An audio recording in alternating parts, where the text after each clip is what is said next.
As humans, we have two parts to our existence.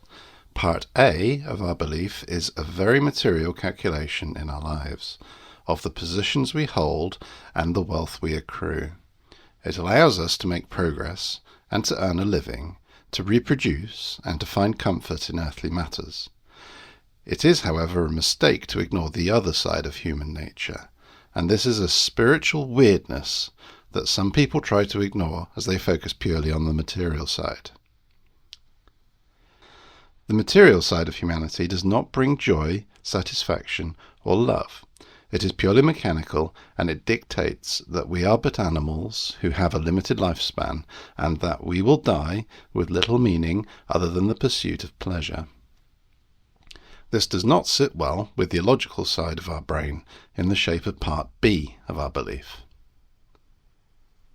It is this wild emotional part that causes people firstly to ask, what is this life I have? And then consider, what happens to me after I die? These are questions that underline the world religions and why the majority of us seek out religion. They cannot be addressed by science or by gaining material possessions, and they are the secret to purpose and happiness in life.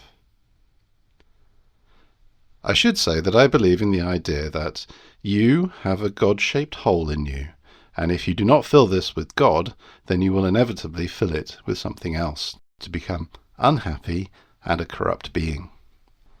However, I do not promote any religion, as most of them have been abused as a form of control over humanity. Sure, you can find spiritual meaning in the context of each of the world religions, but this is predominantly a side effect of the controlling nature that drives those organizations. Ambitious people who see this want that control which religion offers more than any enlightenment, and they climb the ranks of religions for the sake of power only. They exert a religious arrogance that is not what should be done. But I will park religion here and simply refer now to the quest for spiritual meaning outside of any religious context. So you are a two-part being that cannot be fulfilled by purely exercising one part of yourself. It is this pursuit of spirituality, then, the quest, in whatever form, that brings you the needed emotional stability to weather the storms of life and to put up with pain as a means to understanding your role here on earth. I think it's Peterson that says you should aim to cope with as much burden as you are able to without it destroying you as a means to living a good life. And I can relate to this. For this side of our brain, it is the struggle that brings purpose and meaning. Think Sisyphus, forever pushing his boulder up that hill. And it is a learned resilience that enables us to push through hard times to be successful. Winners never quit, and quitters never win.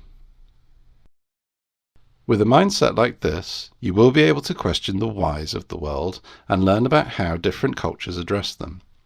Ultimately, you will find purpose in life through doing this, and in performing your purpose, you will perhaps become an enlightened individual who honors spirit over the abilities some claim as their own.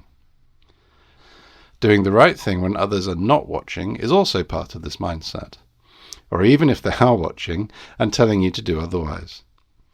Your life will not be easy in this endeavor, but you will have happiness and satisfaction that your path, no matter how hard, is worthwhile.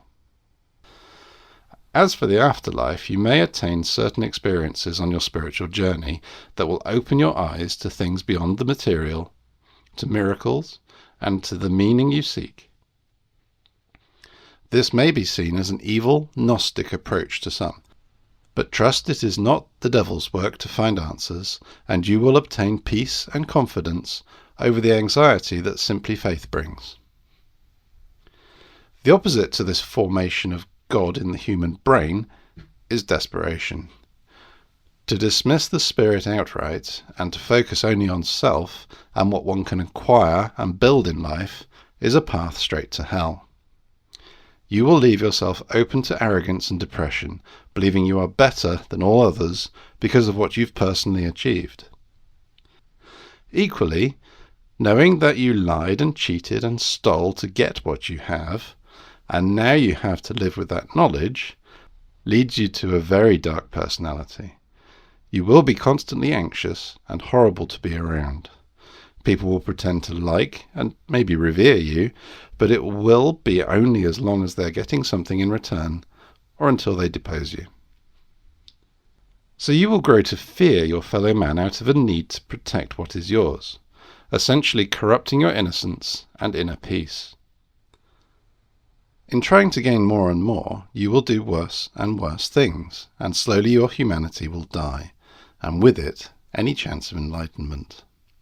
Ultimately, what will fill your God hole will be the opposite of what should be there, and you shall ultimately die a terrified human being. It is written that if you metaphorically die while you're alive, then you will not experience death when your physical existence comes to an end. And I believe this, having already been through it myself. Near-death experiences change a person and are essentially a test of your humanity. That is not to say that you will always pass, but if you have performed a prior spiritual growth, then you stand a chance at least. People do, of course, fail at this stage, even if they live, and forever get corrupted by it. They torture themselves for failing like some kind of Renfield character out of fiction. But for those that pass this test, they have a future filled with spirit, and with an understanding of the essence of life itself. For your sake, please become the latter.